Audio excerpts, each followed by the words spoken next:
मन के बलात्कार, महंगाई की मार, बेरोजगारी, बेटी मन की अशिक्षा।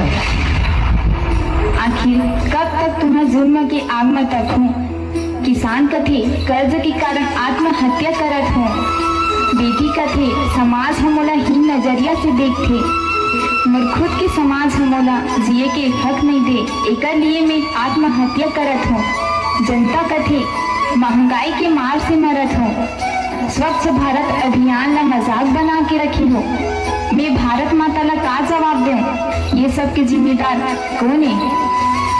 निराश मत हो मातारी, ये भैया हमन स्वर्ग बना दो, स्वच्छ भारत मिशन ला साकार बना दो, ये भारत भैया सस्य श्यामला बना दो।